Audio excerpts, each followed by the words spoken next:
The boy's knees hit the cold hospital floor, hard.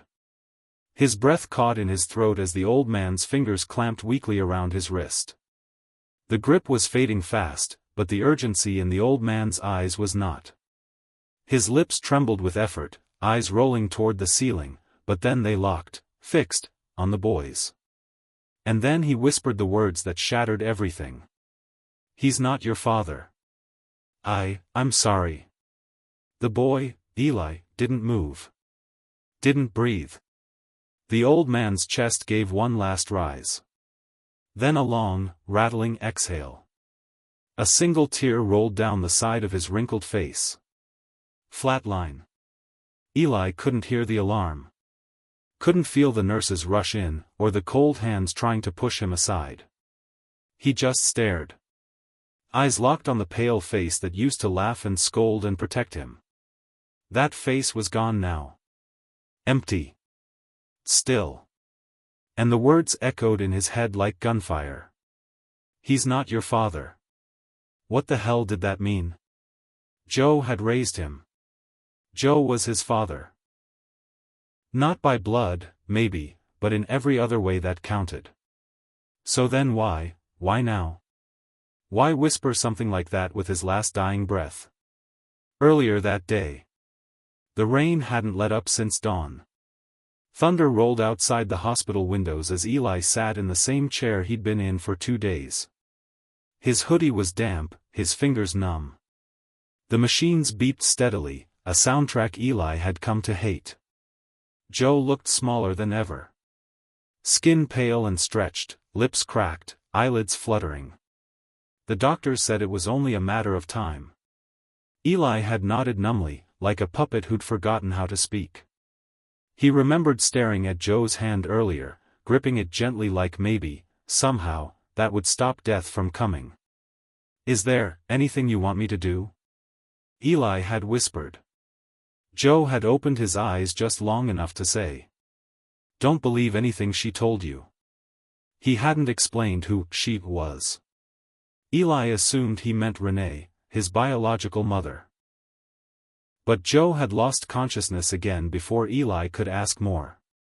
Now, with Joe gone and those final words echoing like thunder in his ears, Eli stood in the hallway, soaking in grief, confusion, and the cold fluorescent lights above him. He left the hospital without signing anything. He needed air. He needed answers. And that's when his phone buzzed. Renee, MOM. He hadn't spoken to her in nearly a decade. The call. He let it ring once. Then again. By the third buzz, he forced himself to answer. "Hello?" Did he say anything? Her voice was sharp. Controlled. Not a trace of grief. Eli blinked. "What?" "Joe. Before he died. Did he say anything to you?" Something in her tone made his gut twist. Like she already knew the answer.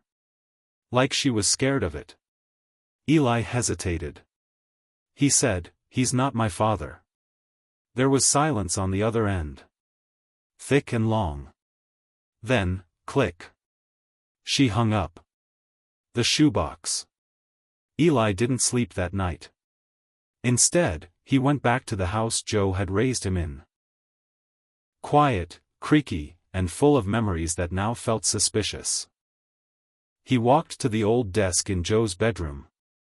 Pulled out the bottom drawer. There was a shoebox inside. Always locked.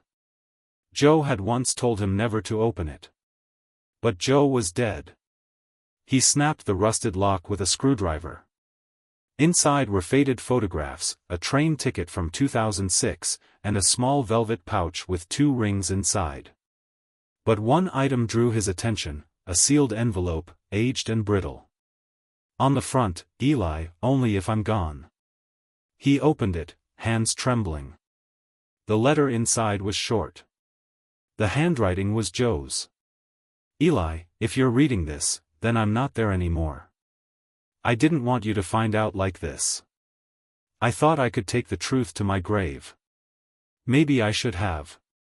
But you deserve to know who you are, and what your mother tried to hide from you. The truth starts in the attic. Under the floorboard, beneath the old trunk. Find the blue envelope. I couldn't bring myself to destroy it. I'm sorry. For everything. That was all. Eli stared at the paper, heart pounding like a war drum. Then he bolted up the attic stairs. The hidden envelope. Dust clung to everything. Eli dragged the heavy trunk aside, coughing from the mess. He pried up the loose board Joe had once nailed down in secret. Beneath it, a plastic-wrapped envelope. He ripped it open. Inside was a birth certificate. His name, Eli Grant. Mother, Renee Grant. Father, David Langston. David Langston? That name meant nothing to him. Joe's name wasn't there at all. And then, another item fell from the envelope, a torn photo. It showed Renee, years younger. Her arm around a man with dark, wavy hair and a deep, angry scar across his right cheek. His eyes were cold. Intense. On the back of the photo, Langston, July 06. Never let him find the boy. Eli stared at the writing. His head spun. Never let him find the boy. Why? Who was this man? And why did his mother disappear after 2006? The Watcher. The next morning was gray and still. Eli walked toward the hospital to pick up Joe's death documents. He hadn't told anyone. Not the neighbors. Not his friends. He just wanted to get in and out. But halfway down Ashwood Street, he felt it. A presence. He turned. A man stood on the opposite sidewalk, watching him. Wearing a black coat. A scarf covered half his face. But Eli could feel his eyes, locked. Unblinking. He turned away quickly, pulse racing. When he looked again a second later, the man was gone.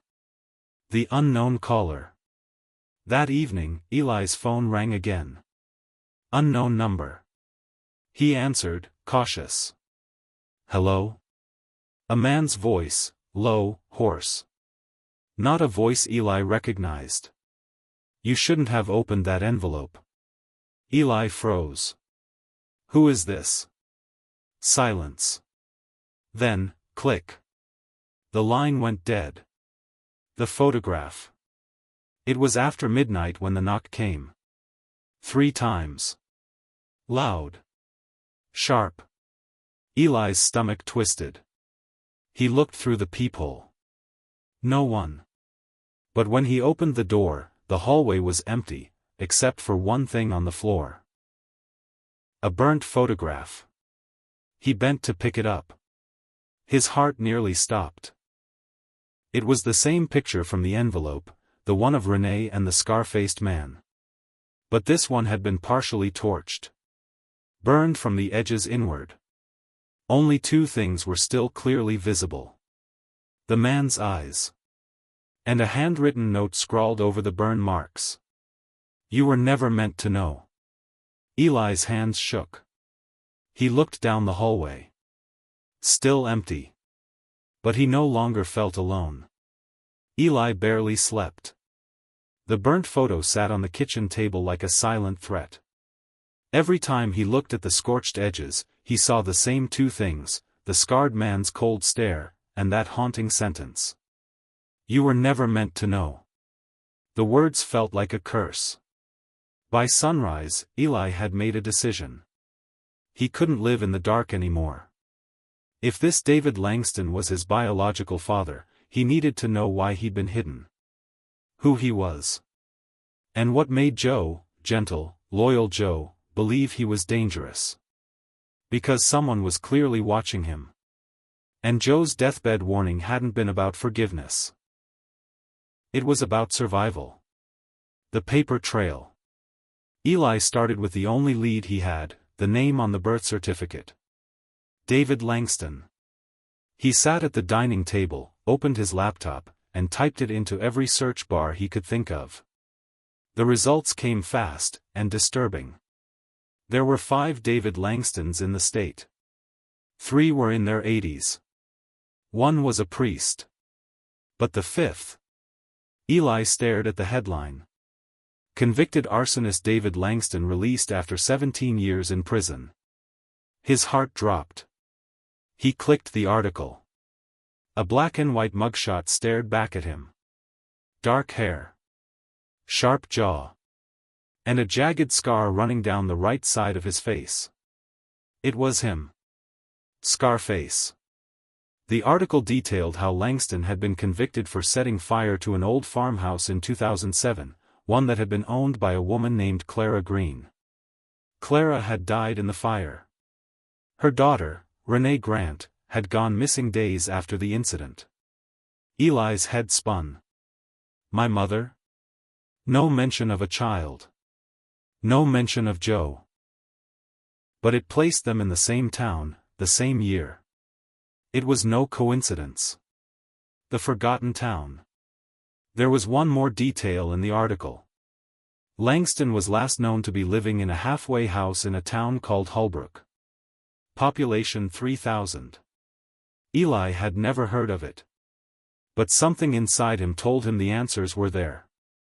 He packed a small duffel bag, left a note on the fridge for no one, and caught a bus heading north by mid-morning. The entire ride, his hands wouldn't stop shaking. The woman who knew Renee. Holbrook looked like it hadn't changed since the 90s. Rusted gas station signs, shuttered stores, and streets where the only sound came from wind passing through forgotten trees. Eli's phone barely had signal. He made his way to the town's only library, a red brick building with fading paint. Inside, he met a woman in her 60s, silver hair pulled tight, glasses perched on her nose. "Excuse me," Eli said. "I'm looking for someone who used to live here." "Renee Grant?" Her eyes narrowed slightly. "Why? I think she's my mother." The woman blinked. Something softened in her face. "You're her son?" Eli nodded. She pulled out a chair. "You look just like her," she murmured. "Back then, before everything." Eli leaned in. "What happened?" "She ran," the woman said simply. "There was a fire. Her mother died. Some said her boyfriend did it. Others said it was her. But she vanished. Just left a note and disappeared." "What did the note say?" The woman looked at him carefully, then recited from memory. "He said he'd kill me if I left. But I have to protect the baby. If anyone finds this, please don't let him near my child." Eli went cold. The woman continued, voice barely above a whisper. "David Langston was arrested 2 days later. Swore he didn't do it. Said Renee set him up. But no one believed him. The house was hers. The motive was his. Did anyone ever find her? No.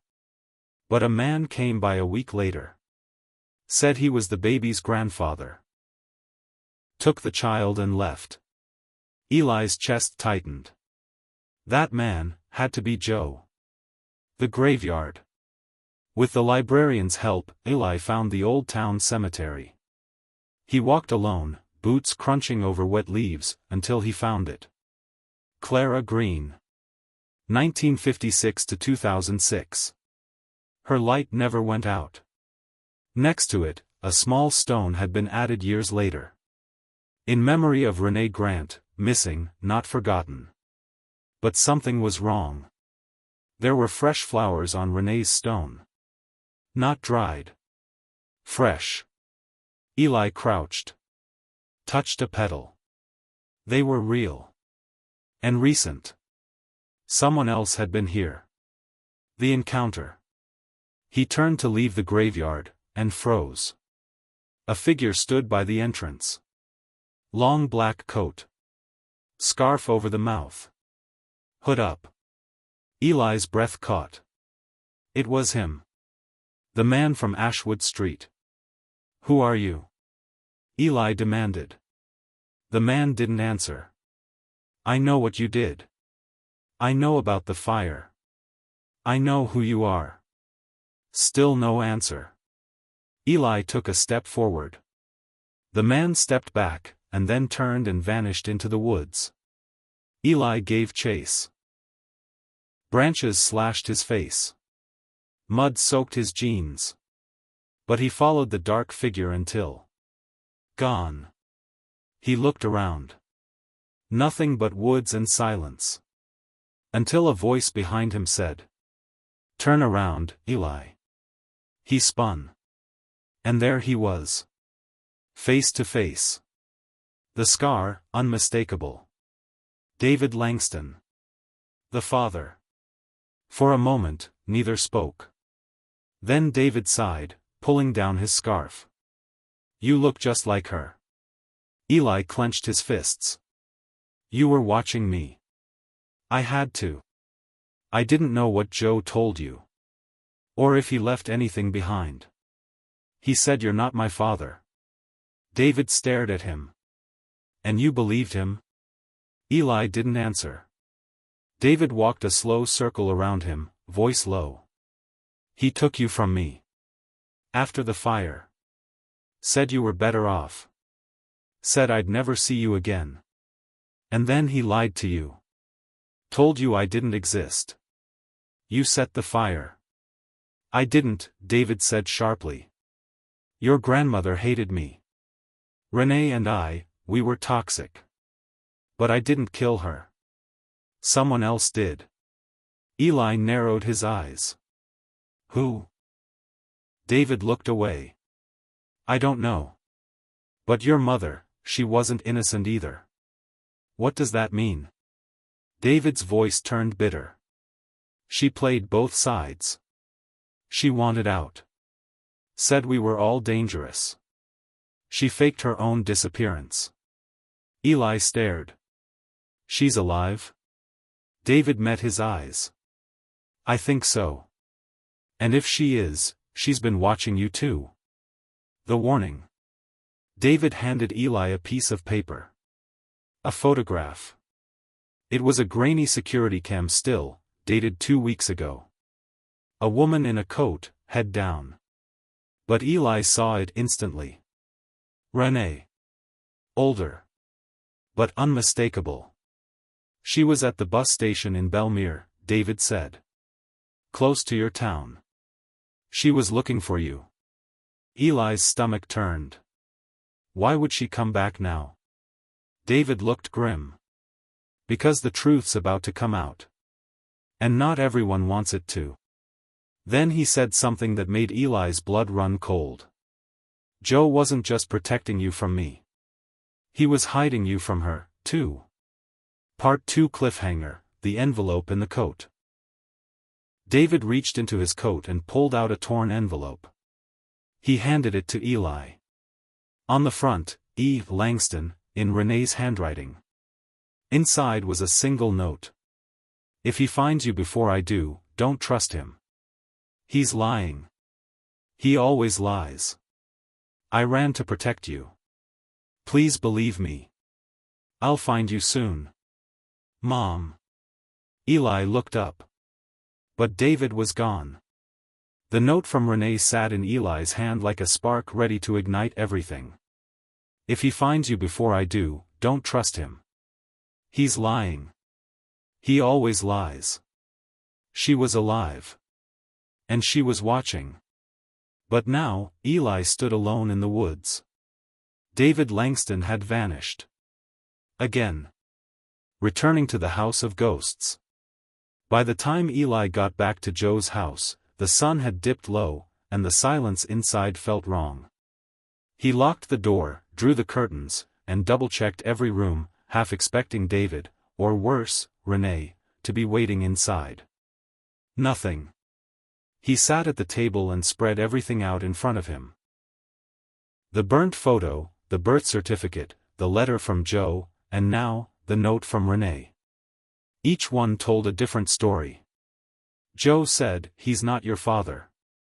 Renee said, "Don't trust him." David said, "They both lied to protect themselves." Eli looked up at the ceiling. Who was he supposed to believe? The journal. At 2:13 a.m., Eli found something else. He was reaching for an old mug on the top shelf of Joe's kitchen cupboard when it fell and shattered. As he bent to clean it up, he noticed a bulge behind the cabinet's back panel. He yanked the panel loose, and inside was a small, battered notebook. Joe's handwriting. A journal. The first page was dated 2006, the year of the fire. She showed up shaking. Blood on her hands. Said her mother was dead. Said he'd do the same to her and the baby. I didn't ask questions. I just took the boy. Eli's chest tightened. Joe had written, she said, not she did. He turned the page. I changed Eli's name. Hid the records. Said he was mine. It was the only way to keep him safe. If either of them finds him, God help him. Eli's fingers trembled as he flipped further. She came back in 2016. Just once. She stood across the street for 2 hours, watching the house. Never knocked. Just left. He was never far behind. I don't know who I'm protecting Eli from anymore. Her. Him. Or the truth. Eli stopped reading. Nothing made sense anymore. A new threat. The next morning, Eli barely had time to process the journal before his phone rang. Another unknown number. He answered it, heartbeat in his throat. Eli. A woman's voice. Sharp. Direct. Familiar. Mom, he breathed. Yes. But listen, don't say anything. Just hear me. He froze. You saw him, didn't you? She said. Langston. Yes. Did he touch you? What? Did he give you anything? Yes. A letter from you. There was a pause. Then a change in her voice, cold, scared. Burn it. Right now. Why? Because he's using you. He always does this, manipulates, twists, breaks people. He's not your father. Not by blood. Eli blinked. Then who is? Another pause. Then the line went dead. The stranger in the mirror. Later that day, Eli noticed something strange in the hallway mirror. He was brushing past it when he froze. In the reflection, taped to the back of the hallway door, was a photograph he hadn't seen before. His hands went cold as he peeled it off. It was an old surveillance photo, black and white. A young woman, Renee, was handing a bundle to someone in a dark coat. Next to it, scrawled in permanent marker. You weren't supposed to survive. Eli stumbled back, breath caught in his throat. Someone had been in the house. Recently. And they wanted him to know it. A hidden identity. Eli called the only person left who might know more, the librarian from Holbrook. Do you know anything about Renee's past? He asked. Before the fire? The woman hesitated. There's one thing I never told you. I wasn't sure you were ready. I'm ready. She wasn't born Renee Grant. Eli blinked. What? She changed her name when she moved to Holbrook. Her real name was Marla Sanders. She had a record. Juvenile. Theft, breaking and entering, but then she disappeared, re-emerged as Renee Grant with a new identity. Eli's thoughts reeled. Renee had been hiding long before the fire. Long before David Langston. Which meant, she'd lied to everyone. The underground file. Desperate for real answers, Eli drove to the town clerk's office. After hours of digging through archived paper records, he found something the internet didn't have. A sealed juvenile case file under the name Marla Sanders. And attached to it, a newspaper clipping from 1999. Family of 3 killed in suspicious fire. Only teen daughter survives. The daughter was Marla, Renee. It had happened 7 years before the fire that killed Clara Green. Eli read the last line of the article. Sources close to the investigation suspect foul play. The girl, Marla, was taken in by a foster family. No charges were ever filed. So this wasn't the first fire connected to Renee. It was the second. A choice he didn't expect. Back at Joe's house, Eli sat in stunned silence. 2 fires. 2 disappearances. 2 identities. Suddenly, the doorbell rang. He peeked through the curtain and froze. Renee. Standing on the porch, her face older, eyes hollow, but unmistakably her. She looked like a ghost, come to reclaim something. He opened the door slowly. She didn't smile. I didn't want to come like this, she said softly. But you were getting too close. Eli stepped back, letting her in. You've lied to me my whole life. I know. Twice you ran. Twice people died. Was it you? Her lips tightened. Do you want the truth? Eli didn't answer. So she told him anyway. The confession. I was 15 when my family died, she said, sitting at Joe's old table. My father was violent. My mother ignored it. One night, I fought back. I ran. Hours later, the house burned down. I didn't do it. But everyone thought I did. So I changed my name. Became Renee. Then I met David. Her face darkened. He was charming. Smart. Dangerous. I didn't know at first. But once I was pregnant, he changed. Paranoid. Possessive. Violent. So I ran again. To my mother's house. Clara. She took me in. Tried to help. But David followed. He set the fire. Eli interrupted. He says you set it. She shook her head. He's lying. He always lies. Eli pulled out the photo, the surveillance still from the mirror. Then explain this. Renee paled. She reached for the photo with trembling hands. I was giving you to Joe, she whispered. Because I knew I wouldn't survive if I stayed. Eli stared at her. And then you just vanished. Her voice cracked. I watched from afar. Birthdays. School. I left flowers. But I never had the courage to come back. He didn't know what to believe anymore. The letter Joe never sent. She pulled one final thing from her coat, a folded, weathered envelope. I found this in Joe's attic, after he died. He must have written it and never sent it. Eli unfolded the letter. It was in Joe's handwriting. Renee, I don't trust either of you anymore.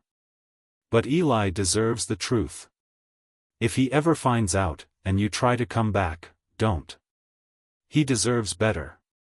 And he's not just yours to ruin. Renee lowered her eyes. I only came back because he's getting close. Close to what? Renee stood. Her voice dropped. To finding out who really started the fire. Eli waited until Renee's footsteps faded completely before closing the door. He stood in silence for a long moment. Then he moved. Down the basement steps. Past the dusty shelves and creaking pipes. Toward the old water heater Joe had always warned him not to touch. He remembered asking about it when he was younger. Joe had just said, "It's not safe," and left it at that. Now, Eli crouched and pulled the flashlight from his phone. Behind the water heater, wedged between rusted piping and crumbling insulation, was a piece of black duct tape. He peeled it back, and there it was. A blue flash drive.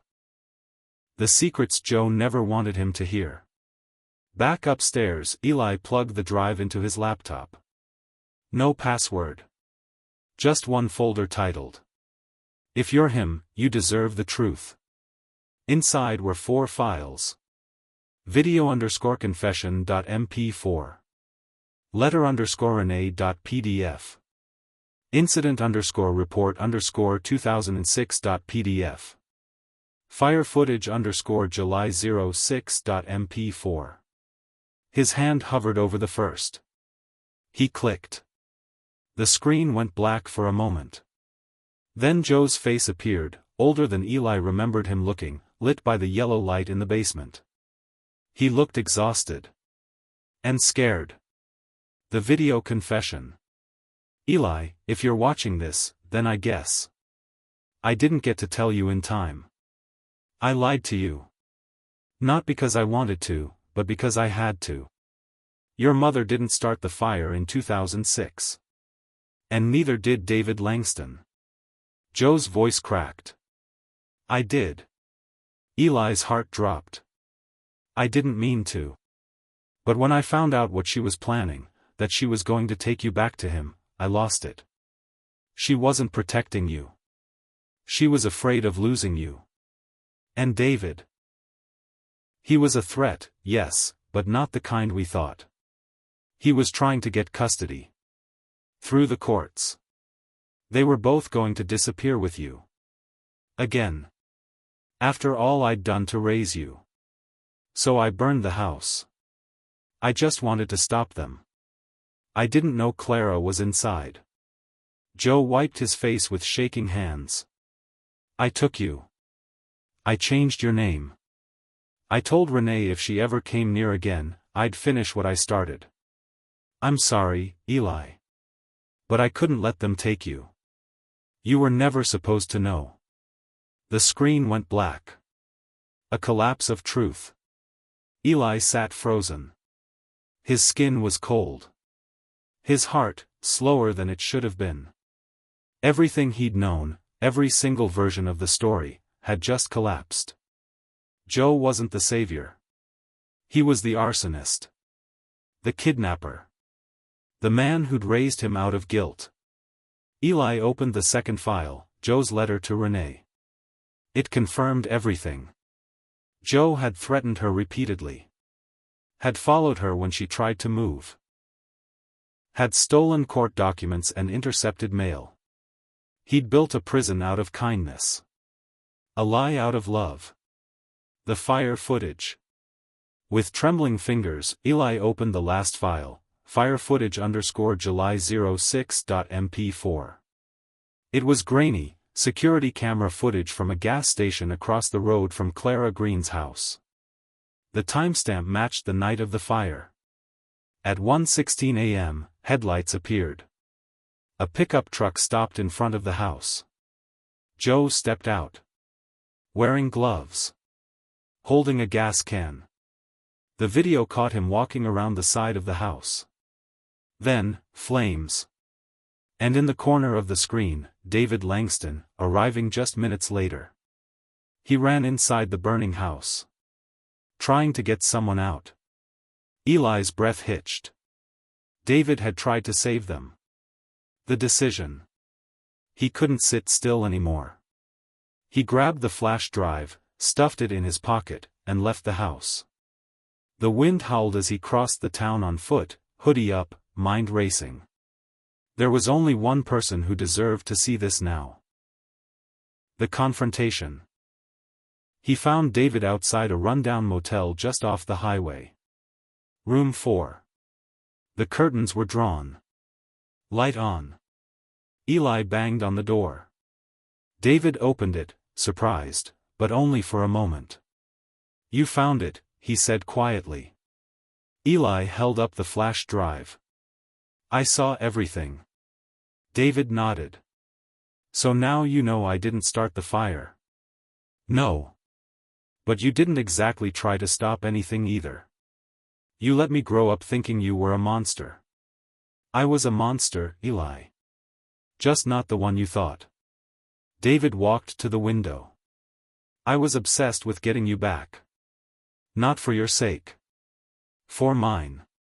To prove she couldn't take something from me. He turned back. I didn't deserve you then. Eli clenched his jaw. Do you think you do now? David didn't answer. A knock at the door. They sat in silence for a moment.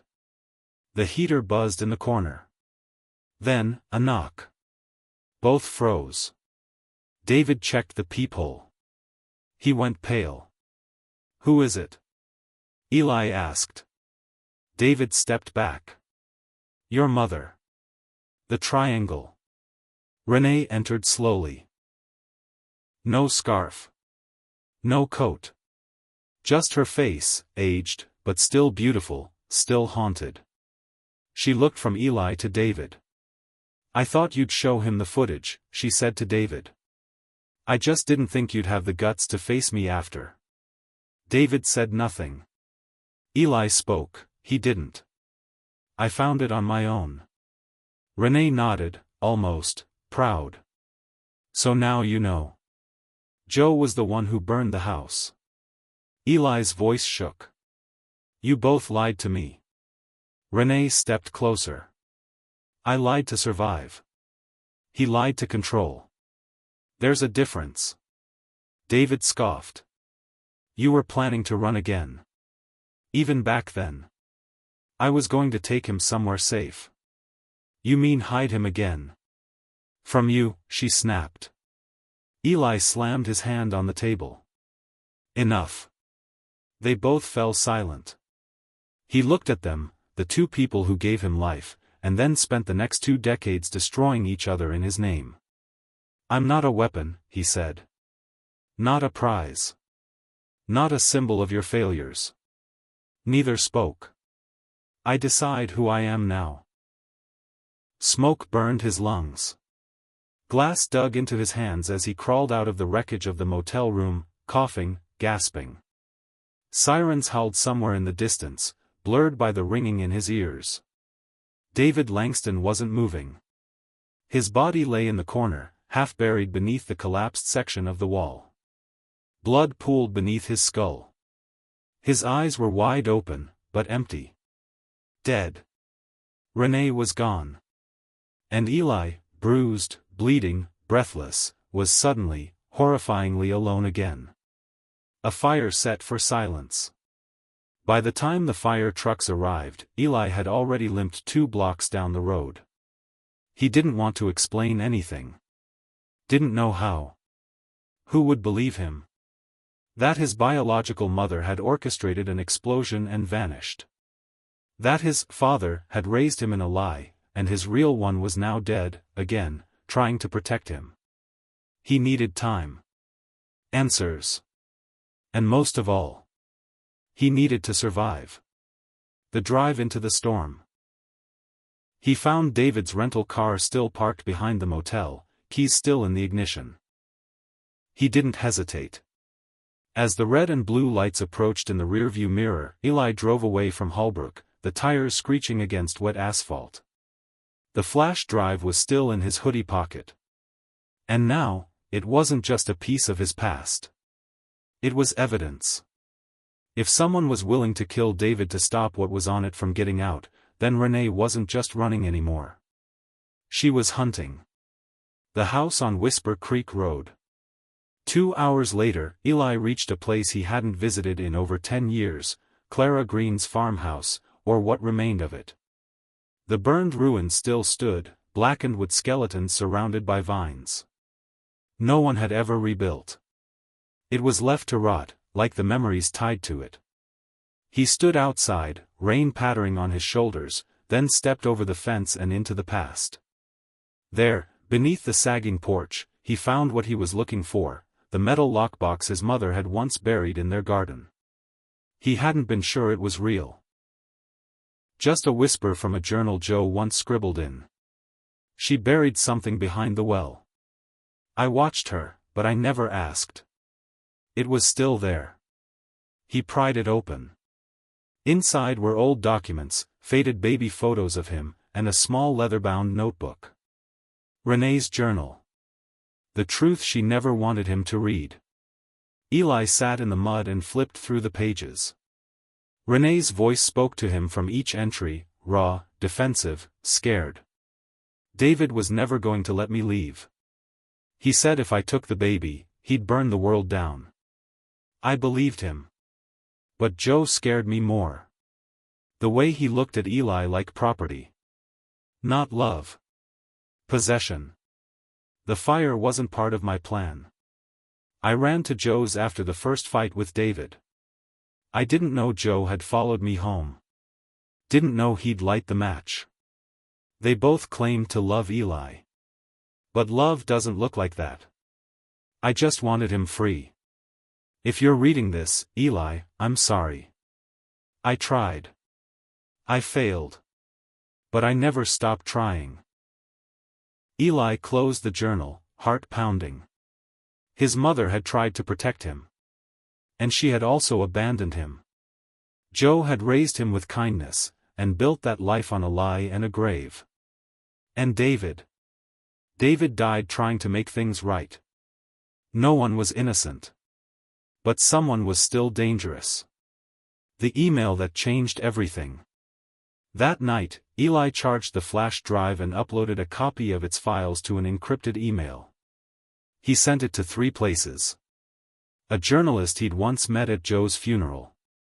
A lawyer Joe had secretly paid for over the years. And himself, with a scheduled email that would auto-send to the media if he didn't cancel it in 48 hours. Insurance.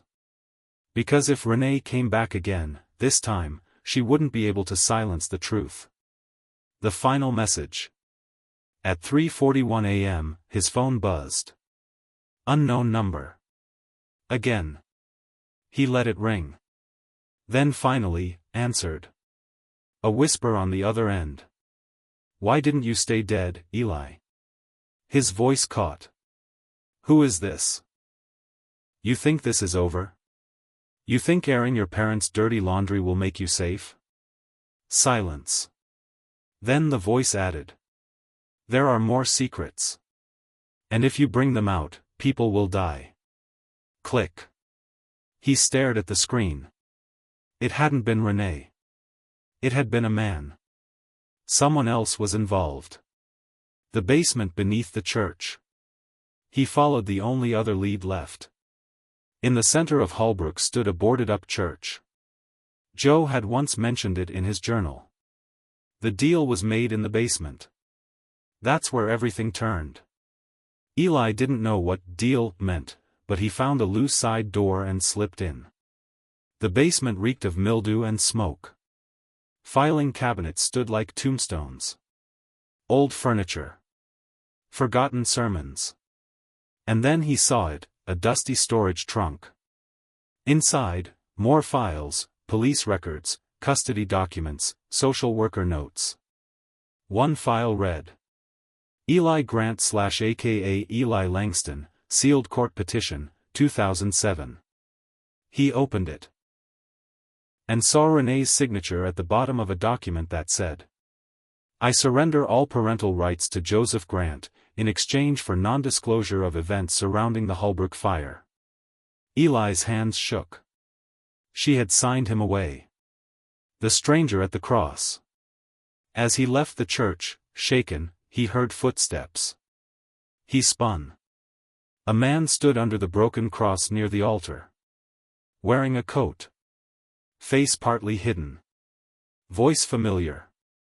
You weren't supposed to find that, the man said. Eli narrowed his eyes. Who are you? The man stepped closer. And Eli saw the scar. But it wasn't David. It was David's brother. The final twist.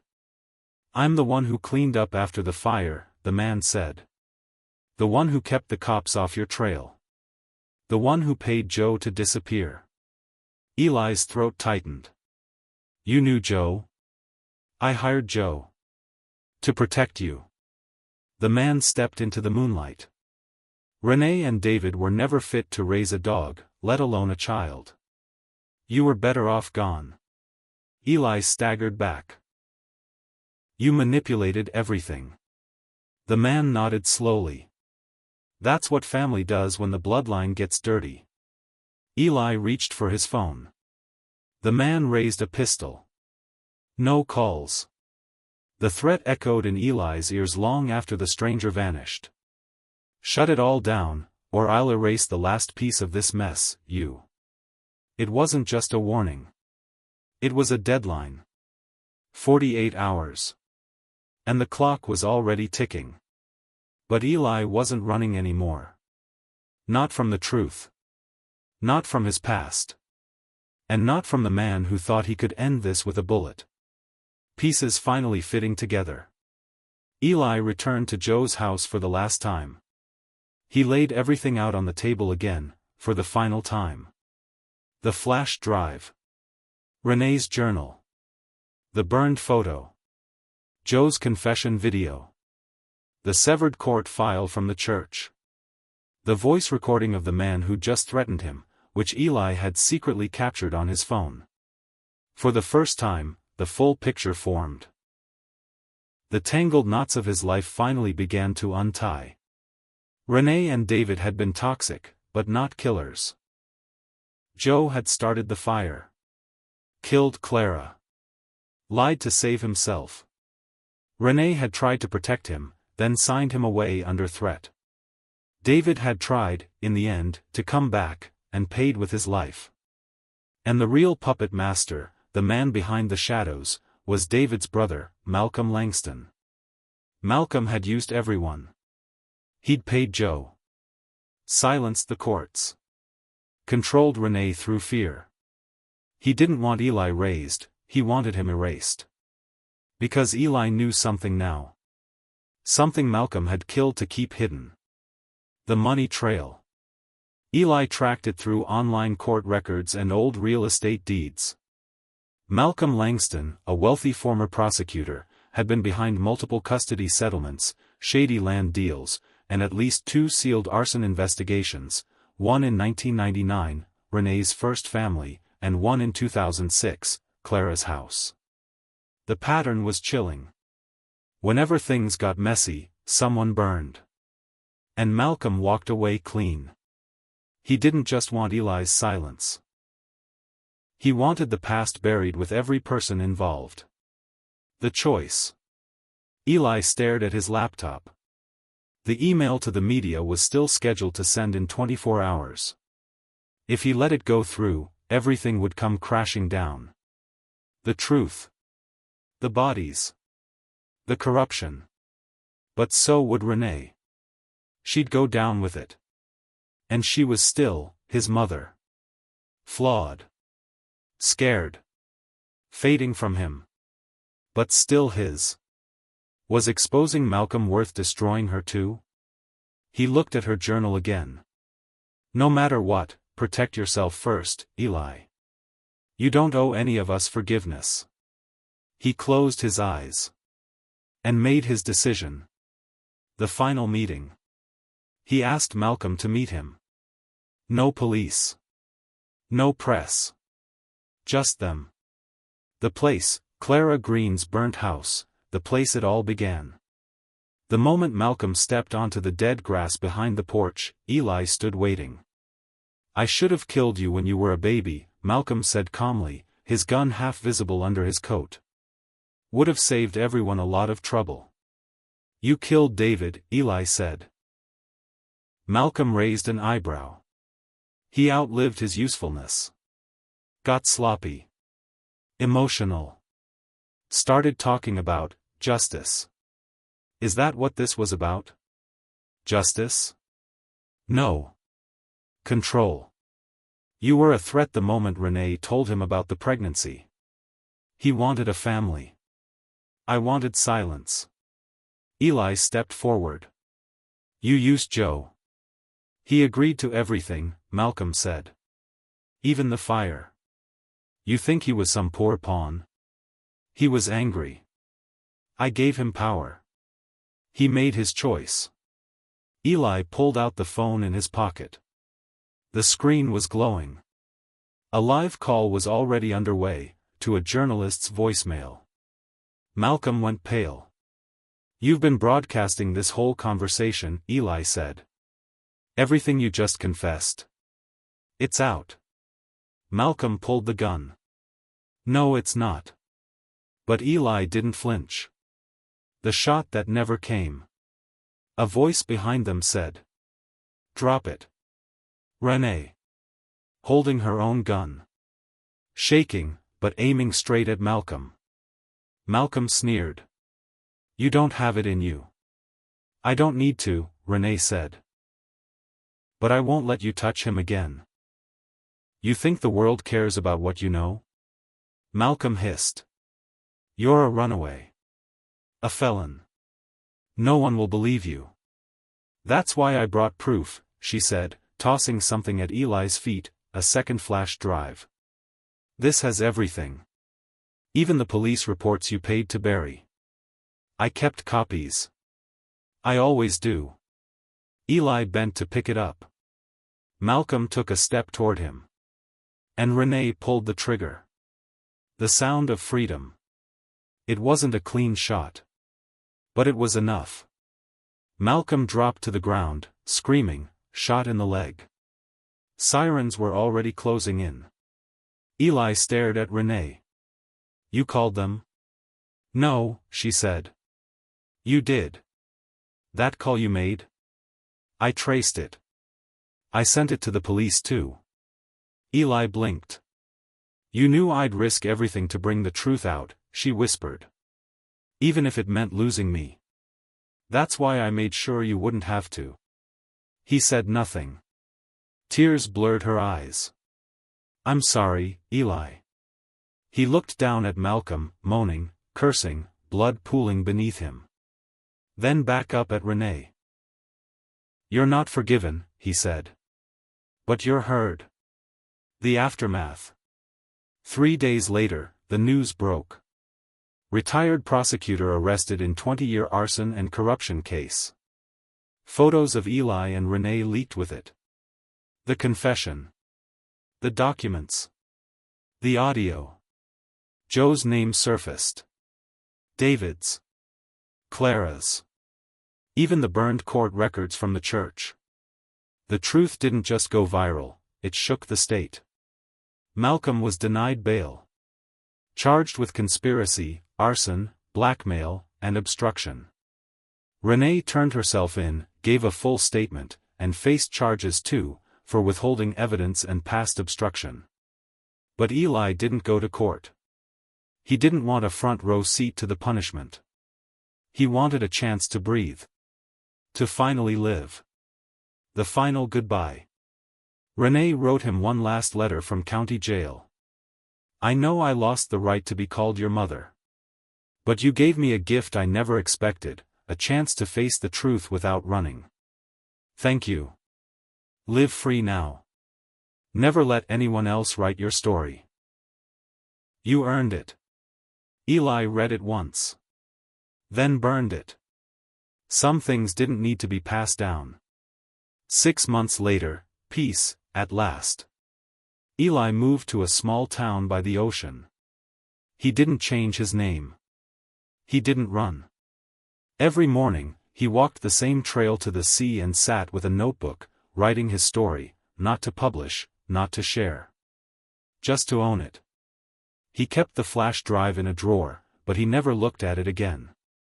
The past was real. It had shaped him. But it didn't define him. The final line. One afternoon, he scribbled something across the final page of his notebook. Sometimes, losing everything is the only way to find who you really are. And he closed it. Not with grief. But with peace.